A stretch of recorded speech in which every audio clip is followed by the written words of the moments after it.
ناظرین، میں ہوں امتیاز عالم بدلوں کی نشریات میں اپنے پروگرام انگے اختصار، اور یہ نشریات آپ واش ٹیلی ویژن پہ بھی دیکھ رہے ہیں۔ فائنلی کیا ہوا ہے؟ قومی اسمبلی سے استعفوں کا معاملہ لگتا یہ ہے کہ اس کا ڈراپ سین ہو رہا ہے۔ آج الیکشن کمیشن نے پنجاب سے تحریک انصاف کے اراکین کا جو نوٹیفیکیشن ہوا تھا ان کی رکنیت کو ختم کرنے کا، ان کے استعفے قبول کرنے کا، اسے آج واپس لے لیا ہے، ختم کر دیا ہے۔ اب یہ لوگ جو 32 کے قریب ہیں پنجاب سے قومی اسمبلی کے اراکین، ان کی رکنیت بحال ہو جائے گی اور یہ اسمبلی میں واپس جا سکیں گے۔ اور اس کے ساتھ ہی یہاں پہ جو انتخابی عمل کا اعلان کیا گیا تھا ان نشستوں پر ضمنی انتخابات کا، وہ بھی ملتوی کر دیے گئے ہیں۔ البتہ اسلام آباد کے جو اراکین ہیں ان کی رکنیت کا جو استعفیٰ جو تھا، ان کی نوٹیفیکیشن، ان کی رکنیت ختم ہونے کا، وہ الیکشن کمیشن نے واپس نہیں لیا ہے اور کہا ہے کہ لاہور ہائی کورٹ کا دائرہ کار تو صرف پنجاب کی حد تک تھا۔ لاہور کا ہائی کورٹ نے، میں حیران ہوں کہ یہ آئین کی کیا زبردست تشریحات ہمارے سامنے آج کل آ رہی ہیں، کافی عرصے سے آ رہی تھیں، پہلے بھی آئی تھیں، تو عجیب عجیب نظائر جو ہیں اور نظیریں وہ اسٹیبلش ہو رہی ہیں، وہ پیدا ہو رہی ہیں۔ بھئی استعفے کھڑے ہو کر قریشی صاحب نے، شاہ محمود قریشی نے کھڑے ہو کر قومی اسمبلی کے ہال میں استعفے کا اعلان کیا تھا۔ ہمیں یاد ہے جب ملتان سے ہاشمی صاحب نے دھرنے کے دوران اپنا استعفیٰ کا اسمبلی میں اعلان کیا تھا تو ان کا استعفیٰ فوراً مان لیا گیا تھا۔ لیکن یہ جب پی ٹی آئی نے استعفے دیے تھے تو میں نے دیکھا فواد چودھری بھی صاف طور پہ کھڑے ہو کر یہ کہہ رہے تھے، میں نے دیکھا اسد عمر بھی یہ کہہ رہے تھے، میں نے دیکھا کہ باقی ساروں نے کھڑے ہو کر تائید کی تھی کہ ہم مستعفی ہو رہے ہیں۔ صرف ایک علی محمد خان جو خیبر پختونخوا سے تھے، اعلان تو انہوں نے بھی اپنے استعفے کا کر دیا، لیکن وہ وہاں بیٹھے رہے اور وہ تقریر کر کے وہاں سے روانہ ہوئے۔ تو یہ بھی ایک بہت کاماز میں کہوں گا تاریخی فیصلہ ہے کہ استعفے منظور ہو گئے۔ اب سوال یہ تھا کہ اتنے لمبے عرصے تک استعفے پڑے رہے اور اسپیکر نے رفتہ رفتہ وہ استعفے قسطوں میں قبول میں ماننے شروع کیے اور بھیج دیے۔ بلکہ تحریک انصاف کا اصرار تو یہ تھا کہ جو سوری صاحب جو تھے اس وقت ایکٹنگ اسپیکر، انہوں نے اسی وقت وہ سارے استعفے منظور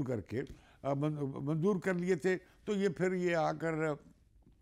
نئے اسپیکر نے کیسے اس معاملے کو دوبارہ سے اوپن کیا کہ نہیں، اب یہ استعفے قبول نہیں ہوئے۔ در حقیقت 2014 کی طرح یہ حکومت بھی چاہ رہی تھی کہ تحریک انصاف اپنے استعفوں سے پیچھے ہٹ جائے، کیونکہ قومی اسمبلی کو بڑا دھچکا لگا، وہ خالی رہ گئی تھی اور ایک طرح سے وہ ایک لیم ڈک کہنے یا دم کٹی ہوئی پارلیمنٹ بن کے رہ گئی تھی، کیونکہ اس میں ساری کی ساری پی ٹی آئی مستحب کی باہر نکل گئی تھی۔ تو بڑے مواقع دیے، بلکہ پی ٹی آئی نے موقف اختیار کیا، درخواستیں ڈالی کہ ہمارے استعفوں کو کلیکٹیولی قبول کیا جائے، اور یہ بڑی سازش ہو رہی ہے کہ ہمارے استعفے قبول نہیں کیے جا رہے۔ ان کا موقف تو یہ تھا۔ لیکن پھر یہ ہوا کہ جب آخری 40 کے قریب لوگ رہ گئے جن کے استعفے ابھی باقی تھے منظور کرنے، تو پھر اچانک یہ خیال آیا کہ بھئی یہ تو اسمبلی میں جو لیڈر آف دی اپوزیشن بھی ہے وہ حکومت کا پسندیدہ ہے، اور اسی طریقے سے جو پبلک اکاؤنٹس کمیٹی ہے اس میں بھی پی ٹی آئی کا ایک ڈیفیکٹڈ جو ممبر تھا عالم صاحب وہاں سے پشاور سے، وہ اس کے چیئرمین تھے۔ تو انہیں خدشہ ہوا کہ بھی اب الیکشن ہونے جا رہا ہے تو اس میں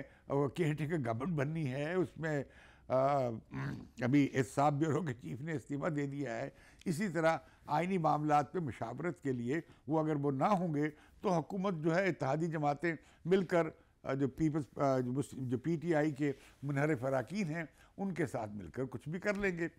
تو میں سمجھتا ہوں کہ یہ ہوتا ہے آج ایک طرح کا مکافات عمل ہے اس طرح کا کہ آپ غلط جب فیصلے کرتے ہیں اور وہ آپ کے گلے پڑ جاتے ہیں۔ تحریک انصاف کے چیئرمین کا قومی اسمبلی سے استعفے دینے کا فیصلہ ایک انتہائی جو ہے کم عقلی پہ میں کہوں گا مبنی تھا، اس میں سمجھداری نہیں تھی اور جلد بازی کی گئی تھی۔ اور اس کے بعد پھر یہ ہوا کہ ہم نے کہ تحریک انصاف مسلسل پی ٹی آئی کے چیئرمین اسی طرح کے فیصلے کرتے چلے گئے. جیسے انہوں نے پہلے لانگ مارچ کیا، وہ ناکام ہوا، دوبارہ لانگ مارچ میں چلے گئے، وہ ناکام ہوا، دھرنا دینے میں ناکام رہے، وہ ناکام ہوا. اس کے بعد پھر یہ ہوا کہ جب دھرنا ناکام ہوا تو انہوں نے کہا کہ بس اب تو ہم پنجاب کی اور خیبر پختونخوا کی اسمبلیاں بھی توڑ دیں گے. تو نتیجہ کیا ہوا کہ انہوں نے بہت دباؤ میں رکھ کر چودھری پرویز الہی سے استعفیٰ دلوایا، قومی صوبائی اسمبلی کو توڑوایا پنجاب کی، اور اس کے بعد پھر خیبر پختونخوا سے بھی کہ چیف منسٹر نے بھی اسمبلی توڑنے کا اعلان کر دیا. تو ناظرین، میں یہ کہنا چاہتا ہوں کہ یہ جو ابھی جب کیس چل رہا ہے، جہاں پہ بہت بڑی ایک خود تقسیم ہمیں نظر آ رہی ہے سپریم کورٹ میں، جو سو موٹو نوٹس دیا گیا ہے کہ 90 دن میں الیکشن کیوں نہیں ہو رہا ہے پنجاب کے اور خیبر پختونخوا کی اسمبلی کے، جبکہ آئین میں لکھا ہوا ہے. لیکن اس میں جو مسئلہ بنا ہے وہ مسئلہ یہ بن گیا، سو موٹو نوٹس لیا گیا، وہ لیا گیا ان 2 ججوں کے فیصلے پہ اور خط پہ، یا جو پیغام انہوں نے سپریم کورٹ کے چیف جسٹس صاحب کو دیا. وہ بالکل ایک غیر متعلقہ کیس تھا ڈوگر صاحب کا، جو سی سی پی او ہیں پنجاب کے، اور جنہیں اب بحال کر دیا ہے سپریم کورٹ نے، اور جن کے حوالے سے بڑا سکینڈل بھی بنا ہے، جس میں نام لیا گیا ہے سپریم کورٹ کے ایک جج صاحب کا. اور اس میں پھر اس کیس کے دوران الیکشن کمشنر کو طلب کیا گیا اور کہا گیا کہ جی اس کے حوالے سے پھر چیف جسٹس سے کہا گیا کہ آپ سو موٹو نوٹس دیں. اور ان دونوں جج حضرات نے اپنی اس فیصلے میں یا جو رائے جو دی اس میں صاف طور پہ کہا کہ بھئی یہ تو آئین کی خلاف ورزی ہو رہی ہے. یہ ان کا ایک نقطہ نظر اور رائے پہلے ہی آ گئی. اب معاملہ یہ ہے کہ جب یہ معاملہ شروع ہوا تو سپریم کورٹ نے 9 رکنی بینچ بنا اور وہ بیٹھا ہے. تو وہاں پہ پی ڈی ایم کی جماعتوں نے پھر اعتراض اٹھا دیا، پہلے ہی اعتراض اٹھایا کہ ہمیں اس بینچ کی تشکیل پہ اعتراض ہے. انہوں نے کہا کہ یہ جو 2 جج صاحبان ہیں، یعنی مظاہر علی اکبر نقوی صاحب اور احسن صاحب، اعجاز الاحسن، یہ تو پہلے ہی اپنی رائے دے چکے ہیں، اپنا ذہن بنا چکے ہیں، تو لہذا یہ اس بینچ پر نہ بیٹھیں. تو جب بحث مباحثہ ہوا سپریم کورٹ میں، تو یہ بات ماننا پڑی چیف جسٹس صاحب کو کہ پہلے یہ اس پہ اصرار کیا گیا کہ پہلے تو اس کی بینچ کی تشکیل پہ بات کی جائے کہ یہ بینچ پہ ہمیں اعتراض ہے. اور دوسرا پھر یہ ہوگا، دوسرا سوال آئے گا کہ یہ سو موٹو نوٹس ٹھیک تھا یہ غلط تھا، جس پر ہم دیکھتے ہیں کہ بلوچستان سے سپریم کورٹ کے جج جو ہیں انہوں نے اعتراض کیا کہ بھئی یہ تو سو موٹو آپ نوٹس نہیں لے سکتے، اور یہ کہ یہ جو آپ پہلے سے ہی رائے قائم کر چکے ہیں، یہ آئین کے آرٹیکل 10A جس میں ایک پراپر جوڈیشل پروسیس، یعنی اس پہ اصرار کیا گیا ہے، زور دیا گیا ہے، یہ تو اس کی خلاف ورزی ہے کہ آپ پہلے سے ہی آپ نے ایک نتیجہ اخذ کر لیا ہے. اور انہوں نے مسئلہ یہ بھی اٹھایا کہ کچھ ٹیپس ویپس آئی ہیں اور ہمارے حوالے سے سپریم کورٹ کے حوالے سے کوئی اس طرح کی باتیں چل رہی ہیں. تو جو میں نے سنا ہے کہ بڑا سخت جھگڑا ہوا ہے جناب مندوخیل جو ہیں سپریم کورٹ کے جج بلوچستان سے، اور نقوی صاحب میں، مظاہر علی نقوی صاحب میں، جس میں بیچ بچاؤ سنا گیا ہے، کرایا ہے ایک اور جج صاحب نے. تو معاملہ بہت سنگین بن گیا ہے کہ سپریم کورٹ کے اندر بہت اعتراض اٹھایا ہے پاکستان بار کونسل نے کہ بھئی آپ جو 2 سینئر جج ہیں، قاضی عیسیٰ صاحب اور یہ سردار طارق صاحب، انہیں آپ نے کیوں نہیں شامل کیا، انہیں کیوں نہیں شامل کیا جا رہا؟ اتنی اہم کانسٹیٹیوشنل پیٹیشن ہے یہ کیس ہے، اس میں کیوں نہیں شامل کیا جا رہا؟ اور ان 2 ججوں کو شامل کیا گیا ہے جو پہلے ہی رائے دے چکے ہیں اور جن کے حوالے سے اعتراض بھی ہے پارٹیز کو. بار کیا ہے اس میں بیچ میں بڑی دلچسپ بات آئی ہے، میں اسے پہلی بات سے جوڑنا چاہوں گا کہ یہ جو اسمبلی کی نشستیں بحال ہو گئی ہیں، میں اس میں اس پروسیڈنگ کے ساتھ بھی مجھے اس کا ایک تعلق بنتا نظر آ رہا ہے. 2 جج صاحبان نے، منصور علی شاہ صاحب نے اور اطہر من اللہ صاحب نے یہ سوال اٹھایا کہ ہم نے یہ دیکھنا ہے کہ کیا صوبائی اسمبلیاں ٹھیک توڑی گئیں، کیا اس کا آئینی جواز تھا یا نہیں تھا. ایک بندہ ایک شخص کی ڈکٹیٹس پہ 2 اسمبلیاں توڑ دی جاتی ہیں، اس کا کیا آئینی جواز ہے. لیکن اس کا بھی ایک پس منظر ہے کہ جو بات اٹھائی گئی ہے، کیونکہ جب پنجاب میں اسمبلی میں اعتماد کا اور عدم اعتماد کے ووٹ کا معاملہ آیا، اور جب حمزہ شہباز کو چن لیا گیا تو وہ معاملہ چیلنج ہو گیا سپریم کورٹ میں، تو اس میں ان لوگوں نے بھی ووٹ ڈالے تھے جو منحرفین تھے تحریک انصاف کے۔ اب آئین کی شق تو صاف طور پہ یہ کہتی ہے، ڈیفیکشن کلاز جو ہے اس میں لکھا ہے کہ بھئی اگر کوئی پارٹی مینڈیٹ کے خلاف ووٹ ڈالتا ہے تو اس کے نتیجے میں اس کی رکنیت ختم ہو جائے گی اسمبلی کی، جس میں بھی وہ موجود ہے۔ لیکن وہاں پہ جو فیصلہ ہوا 3-2 سے فیصلہ ہوا، 5 کا بینچ تھا جس میں 3 ججوں نے، جس میں چیف جسٹس اور جسٹس احسن شامل تھے، انہوں نے یہ فیصلہ کیا کہ یہ جو ووٹ ہے وہ کاؤنٹ نہیں ہوں گے۔ اس پر باقی 2 جو جج تھے انہوں نے کہا کہ آپ آئین کو دوبارہ سے لکھ رہے ہیں، اس میں منصور علی شاہ شامل تھے، اور یہ جو بلوچستان سے جج ہیں انہوں نے یہ لکھا کہ آپ آئین کو ری رائٹ نہیں کر سکتے۔ تو لہٰذا اب یہ جب بحث آئے گی کہ یہ اسمبلیاں صحیح ٹوٹی یا غلط، پنجاب کی خاص طور پہ آپ کو یاد ہوگا کہ ایک اسی پروسیڈنگ کے دوران حمزہ شہباز کو بطور ٹرسٹی کے ریڈیوس کر دیا گیا تھا ایک فل فلیج چیف منسٹر کی بجائے۔ یہ عجیب ایک اصطلاح استعمال کی گئی تھی اور انہیں کہا گیا تھا آپ کابینہ نہیں بنا سکتے۔ اور اس کے بعد پھر یہ ہوا کہ سپریم کورٹ نے بحال کر دیا، بنا دیا کہ وہ چودھری پرویز الہی چیف منسٹر ہوں گے، اور انہوں نے ووٹ آف اعتماد کا ووٹ نہیں لیا تھا، بلکہ ہوا یہ کہ جو ان کے خلاف کچھ ووٹ پڑے تھے پی ٹی آئی کے، وہ انہوں نے کہا کاؤنٹ نہیں ہوں گے، لہذا انہیں کہا گیا کہ وہ الیکٹ ہو گئے ہیں، لیکن وہ ہاؤس میں الیکٹ نہیں ہوئے تھے۔ یہ بھی ایک تاریخ کی بڑی عجیب قسم کی سپریم کورٹ کی کارروائی تھی اس کیس میں، جس میں بغیر ووٹ لیے چیف منسٹر بن گئے چودھری پرویز الہی۔ اب وہ جب چودھری پرویز الہی منسٹر بنے ہیں جس طریقے سے بنے ہیں، ہاؤس میں نہیں بنے تھے، تو انہوں نے وہ اسمبلی توڑ دی۔ اب اس اسمبلی توڑنے کی کیا وجہ تھی، کیا کرائسس تھا، تو اس کی کوئی ریزن ہمیں کہیں نظر نہیں آتی، گو کہ اس کی ریزن دینے کی ضرورت نہیں ہے، آئینی طور پہ اس پہ آئین کلیئر نہیں ہے، آئین اس پہ ان کے بارے میں کوئی آئین میں لکھا ہوا نہیں ہے کہ اس کی کوئی ریزن دی جائے گی۔ تو یہ جو میں بیان کر رہا ہوں اس سے میں سمجھتا ہوں کہ لگتا ہے کہ اس کے باوجود سپریم کورٹ ڈیوائیڈڈ ہے۔ بہتر ہوگا کہ سپریم کورٹ کا فل بینچ ان سارے کیسز کو اور سنے، اور اس سے پہلے جو فیصلے ہوئے ہیں جس میں کہا گیا جیسے کہ ڈیفیکشن کلاز کے حوالے سے جو بات ایک طرح سے آئین کی وہ شق ختم کر دی گئی، دوبارہ لکھ دی گئی اس سمیت، اور یہ جو نواز شریف صاحب کا کیس تھا تاحیات نااہلی کا، ان پہ پاناما کا کیس چلنے سے پہلے ہی انہیں تاحیات نااہل کر دیا گیا تھا۔ یہ سارے وہ ایشوز ہیں جو پچھلے سالوں میں ہمیں نظر آیا کہ سپریم کورٹ میں یہ چیزیں اٹھ کر آئیں، اور جس کے نتیجے میں ایک منتخب وزیر اعظم کو گھر بھیجا گیا، تاحیات نااہل کیا گیا، اس کے بعد الیکشن ہوئے جس کے بارے میں کہا گیا کہ وہ الیکشن ڈسپیوٹڈ تھے، اور اس میں یہ کہا گیا کہ عمران خان کو اور اسٹیبلشمنٹ ایک صفحے پہ تھیں اور وہ مل کر وہ الیکشن کو چرایا گیا، اور پھر وہ لاڈلے کی حکومت آئی۔ یہ اپوزیشن کا اعتراض رہا ہے، موقف رہا ہے۔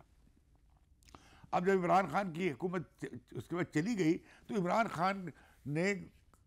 ایسا کیا کہ انہوں نے پورے سسٹم کو ڈسرپٹ کرنے کی کوشش کی، جیسے انہوں نے قومی اسمبلی سے استعفے دے دیے، اب وہ ہائی کورٹ نے وہ بحال کر دیے ہیں، لگتا ہے کہ باقی جگہوں سے بھی جو ان کے استعفے ہیں ریٹس داخل ہو جائیں گی، اور وہ پھر وہ لوگ بھی بحال ہو جائے گی ان کی رکنیت، کیونکہ لاہور ہائی کورٹ کا فیصلہ آ گیا ہے۔ اب اس کی کوئی آئینی وضاحت کی جا سکتی ہے یا نہیں کی جا سکتی، کوئی فضیلت بیان ہو سکتی ہے یا نہیں ہو سکتی، لیکن میں سمجھتا ہوں کہ یہ بھی ایک اپرچونٹی کریٹ ہو گئی ہے کہ پی ٹی آئی اسمبلی میں دوبارہ واپس چلی جائے تو بہت اچھا ہوگا۔ اس سے آئینی پروسیس اور آئینی پروسیس کے ساتھ ساتھ جمہوری پروسیس بھی دوبارہ پٹڑی پہ آئے گا، کیونکہ پی ٹی آئی کے نکلنے سے پارلیمنٹ کو یا نیشنل اسمبلی کو بہت زور پہنچا تھا، بہت بڑا دھچکا لگا تھا، اور یہ کہ جو بات چیت ہی نہیں ہو رہی، سیاسی مکالمہ نہیں ہو رہا، پارلیمنٹ ہی طے کرنا ہے۔ اور یہ سوال بھی اٹھایا گیا ایک جج صاحب کی طرف سے، مندوخیل کی طرف سے، بھئی کیوں نہیں آپ یہ اسمبلی میں معاملہ لے جاتے، یہ تو ہمارا معاملہ نہیں ہے۔ انہوں نے بڑا صحیح سوال اٹھایا کہ یہ جو معاملات اب پارلیمنٹ کے معاملات ہیں، آپ پارلیمنٹ میں اب پی ٹی آئی جب واپس جا رہی ہے تو امکان پیدا ہو سکتا ہے کہ یہ جو آئینی الجھنیں سامنے آ رہی ہیں بشمول الیکشن کی تاریخ کے اور الیکشن کے پروسیس کے اور ایک آزادانہ اور منصفانہ انتخابات کرانے کی جو بات ہے، وہ سارے معاملات پارلیمنٹ دیکھ سکتی ہے۔ تو لہٰذا میں سمجھتا ہوں کہ یہ جو ڈیولپمنٹ ہو رہی ہیں، اسی طرح سے جو سپریم کورٹ میں اگر فل بینچ بن جاتا ہے تو اس سے کم از کم یہ قضیہ ختم ہو جائے گا کہ جی فلاں بینچ میں فلاں لوگ کیوں ہیں، فلاں کیوں نہیں ہیں۔ لیکن ایک جج صاحب جو مظاہر نقوی ہیں، ظاہر ہے ان کے ٹیپس جس طرح کے آئے ہیں چودھری پرویز الہی سے گفتگو کے، اور جس طرح کا ان کا کنڈکٹ سامنے آیا ہے، وہ تو یہی ظاہر کرتا ہے کہ انہیں باہر کیا خود بھی اس بینچ سے علیحدہ ہو جانا چاہیے۔ لیکن میں سمجھتا ہوں کہ فل کورٹ ہوگی تو شاید اس پر اتنی کنٹروورسی نہیں بنے گی، گو کہ لگتا یہی ہے کہ فل کورٹ کا فیصلہ جو بھی آئے گا وہ ڈیوائیڈڈ ہوگا۔ یہاں میں سمجھتا ہوں کہ یہ بات کرنی ضروری ہے کہ یہ باہر کا ایک سیاسی فیصلہ ہوگا، اس میں کچھ لوگ خوش ہوں گے، کچھ لوگ ناراض ہوں گے، اور اس کے اوپر بڑی پولیٹیکل ڈیبیٹ چلے گی جو بھی سپریم کورٹ فیصلہ کرے گی، اس لیے کہ سیاسی فیصلوں پہ جب بھی کورٹ نے فیصلے کیے ہیں تو ان پر ضرور ملک میں کنٹروورسی رہی ہے۔ تو ناظرین، جب سپریم کورٹ سوموار کو ملے گی، دوبارہ میٹ کرے گی، تو پھر یہ معاملہ زیر بحث آئے گا کہ یہ بینچ رہے نہ رہے، اس یہ فل کورٹ ہو، اور یہ جو دو جج حضرات بیٹھے ہیں معزز جج صاحبان، آیا یہ اس بینچ سے خود کو علیحدہ کر لیں، جبکہ ان پر اعتراض اٹھایا جا چکا ہے۔ اب روایت تو یہ رہی ہے کہ جب کسی جج پر اس طرح کا اعتراض اٹھایا جاتا ہے، وہ خود ہی اپنے آپ کو ایسے کسی بینچ سے اپنے آپ کو علیحدہ کر لیتے ہیں۔ اب ہم دیکھیں گے کہ آیا اس روایت کو برقرار رکھا جا سکتا ہے یا نہیں رکھا جا سکتا، اور لیکن اگر وہ جج صاحبان نہ چاہیں تو انہیں کوئی اس بینچ سے ہٹا بھی نہیں سکتا، اور اگر فل کورٹ بن جاتا ہے تو میں سمجھتا ہوں شاید وہ ایک مسئلے کا درمیانی حل ہو، اور جس پہ اور کورٹ جو فیصلہ کرے گی وہ بات شاید زیادہ قابل قبول ہو۔ تو ایسی صورت میں جب کہ یہ معاملہ عمران خان دوبارہ ان کی اسمبلی میں واپسی کا راستہ کھل گیا ہے، انہیں واپس جانا چاہیے اور حکومت کو انہیں ویلکم بیک کرنا چاہیے، کیونکہ عمران خان کو سسٹم سے باہر نکالنے کا پورے جمہوری اور آئینی پروسیس کو نقصان ہوگا، اور عمران خان کو اس کی پرواہ نہیں ہے کہ جمہوری پروسیس اکھڑتا ہے، پٹڑی سے اترتا ہے، یا آئین ٹوٹتا ہے یا نہیں ٹوٹتا ہے، انہیں اس کی پرواہ نہیں ہے۔ وہ اپنے پولیٹیکل آبجیکٹیوز کے لیے کچھ بھی کرنے کو تیار ہیں، لیکن میں سمجھتا ہوں کہ جمہوری ٹرانزیشن کی ضرورت ہے کہ عمران خان اگر واپس میں کسی طریقے سے پارلیمنٹ میں واپس آ رہے ہیں، بھلے ہائی کورٹ کا یہ فیصلہ بھی مجھے تو بڑا کنٹروورشل نظر آتا ہے، مشکوک نظر آتا ہے، لیکن اس سے رستہ کھل گیا ہے، اور وہ حکومت کو، پی ڈی ایم کو کی پارٹی اور اتحادی جماعتوں کو انہیں ویلکم بیک کرنا چاہیے۔ اس سے پارلیمنٹ جو تھی، قومی اسمبلی، پھر سے ایک پلیٹ فارم پہ سب لوگ اکٹھے ہوں گے، تو وہاں پر یہ جو سارے ایشوز جو ملک کو درپیش ہیں، جس میں یہ اکنامک کرائسس بھی ہے، جس میں اگلے الیکشن بھی ہیں، جس میں سیکیورٹی کا اور ٹیررزم کا معاملہ بھی ہے، یہ زیر بحث آنا ہے، تو اس میں کیوں نہ کم از کم قومی اتفاق رائے پیدا کر لیا جائے۔ عمران خان کا بڑا مسئلہ ہے الیکشن کا، وہ الیکشن اگر 2 مہینے پہلے ہو جائے، 2 مہینے لیٹ ہو جائے، تو اس سے کوئی زیادہ بڑا فرق پڑنے والا نہیں ہے، اور یہ بھی میں سمجھتا ہوں کہ عمران خان کو اس خوف سے آزاد ہونا چاہیے کہ ان کی ویو جتنی بھی وہ ہے وہ بہت کم ہو جائے گی۔ میں نہیں سمجھتا کہ اگلے چند مہینوں میں وہ ویو کہیں بہت زیادہ تحلیل ہونے والی ہے۔ دوسری طرف یہ ہے کہ عمران خان کو پارلیمنٹ میں جا کر خود بھی ایک تحفظ ملے گا، لیکن انہیں جو دوسرا خدشہ ہے کہ کہیں انہیں میدان سیاست سے نکال نہ دیا جائے، میں سمجھتا ہوں کہ اس کے بارے میں بھی ہم نے دیکھا کہ جب نواز شریف کو تاحیات نااہل کیا گیا تو نواز شریف سیاست سے نااہل نہیں ہوئے۔ آج بھی وہ مسلم لیگ نواز کے بہت ہی پاپولر لیڈر ہیں، اور ان کا انتظار کیا جا رہا ہے، اور تو ایسی بندش لگانے سے جو تاحیات لگائی گئی، میں سمجھتا ہوں وہ بھی ختم ہونی چاہیے، اور عمران خان کو بھی تاحیات نااہلی یا 5 سال کے نااہلی کی طرف نہیں دھکیلنا چاہیے، کیونکہ سیاست میں ایسا آپ کرتے چلے جائیں گے تو اس سے ڈسٹارشن پیدا ہوتی ہیں، سیاسی نظام میں گڑبڑ ہوتی ہے، اور پہلے ہی جمہوریت بہت نحیف ہے۔ تو لہٰذا ایک یہ امکان بنا ہے کہ اگر پنجاب کی اسمبلی بحال کر دی جائے، اور کے پی کی اسمبلی کی بحالی کا بھی کوئی رستہ پارلیمنٹ سپریم کورٹ نکال لے، تو باقی معاملات وہ قومی اسمبلی پہ چھوڑ سکتی ہے. میں اس لیے کہہ رہا ہوں کہ 90 دن کی جو بندش آئین میں ہے انتخابات کرانے کی وہ تو گزر گئے ہیں. کوئی 50 55 60 دن تو ہونے جا رہے ہیں. تو باقی دنوں میں ابھی تو سپریم کورٹ بیٹھا ہے اور یہ فیصلہ سپریم کورٹ کا کوئی جلدی آنے والا نہیں ہے. تو مجھے لگتا ہی ہے کہ 90 دن تو ویسے ہی گزر جائیں گے. تو پھر آئین کی وہ شق ایکٹیویٹ ہو جائے گی جس میں کہا گیا کہ اگر کوئی کام کسی وقت تک ہونا ضروری ہوتا ہے، اگر وہ نہ ہو پائے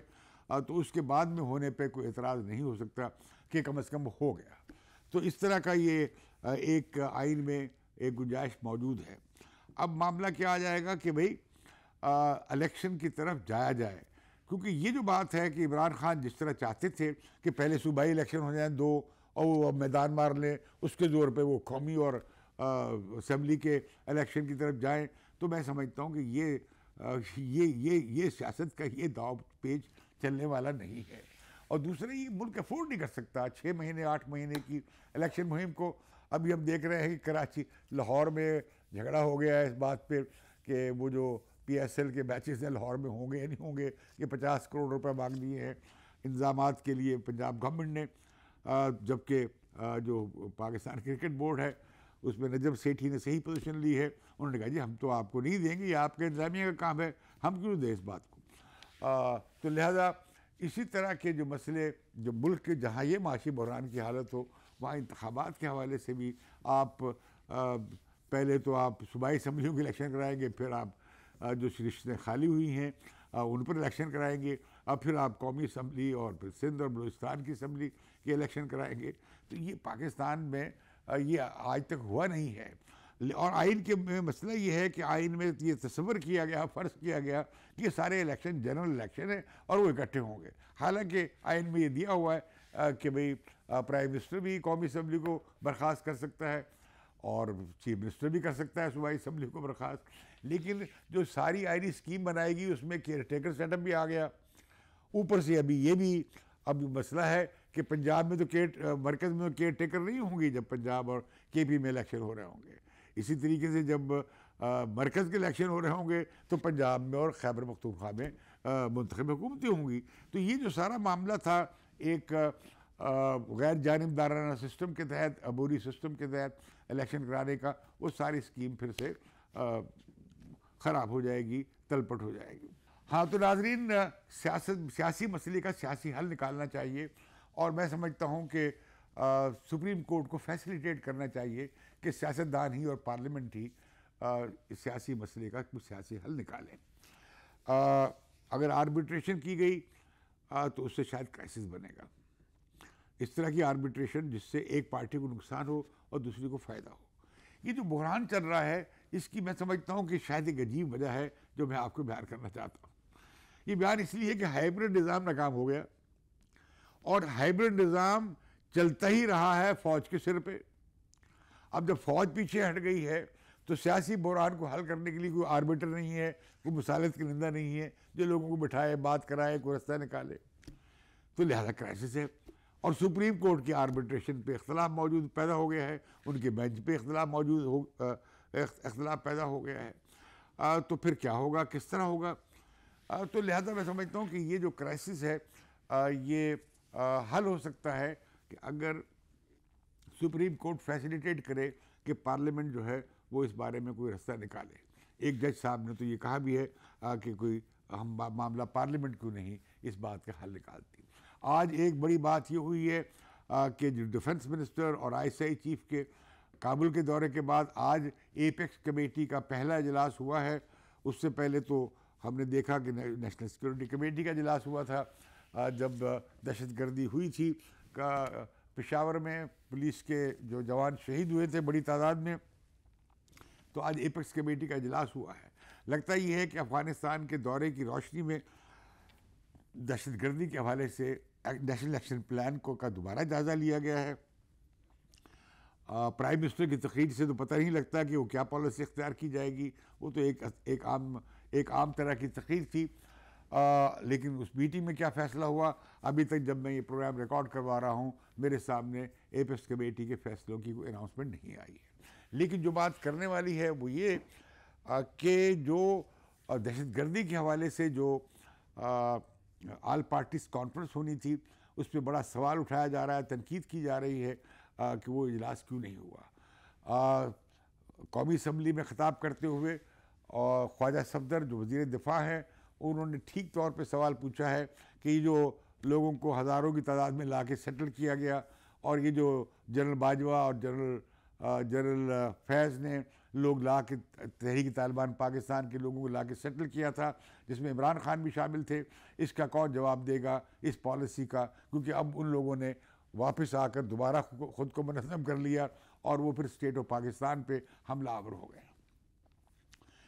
تو بہرکیف اس کا تو کون جائزہ لے سکے گا، کون نہیں لے گا؟ اور خود ہمارے سلامتی کے ادارے اس ساری پالیسی کو ریویو کر کے کیا نتائج اخذ کرتے ہیں؟ میرا خیال ہے بدقسمتی اس ملک کی ہے کہ مشرقی پاکستان کے المیہ ہو، یا اس سے پہلے 65 کی جنگ ہو، یا اس کے بعد پھر کارگل کا مس ایڈوینچر ہو، یا 70 کی وار ہو، اس سب کے باوجود ہم نے کوئی نتائج، اور یہ جو 40 سال تک ہم جہادی پالیسی چلاتے رہے جہاد کی، اس سے جو پاکستان کو تباہی ہوئی اور جو مشکلات درپیش رہیں، وہ ان کا ازالہ یا ان سے سبق سیکھنے کی بات ہمیں ابھی تک کہیں سے نظر نہیں آئی ہے، گو کہ ہمیں اس میں ہم نے بڑی قیمت ادا کی ہے۔ میں سمجھتا ہوں کہ ناظرین کی آل پارٹیز کانفرنس بھی ہونی چاہیے، اور پارلیمنٹ کے سامنے جو سلامتی کی پالیسی کے تمام پہلوؤں کے حساب سے بھی معاملہ غیر غور آنا چاہیے۔ ایک اچھی بات ہوئی ہے کہ وزیر اعظم نے بچت کے حوالے سے، سادگی کے حوالے سے کوئی 200 ارب روپے کے میز لیے ہیں، وزراء نے بھی تنخواہیں اور اپنی گاڑیاں ترک کر دی ہیں، لیکن یہ صرف جو ہیں ٹوکن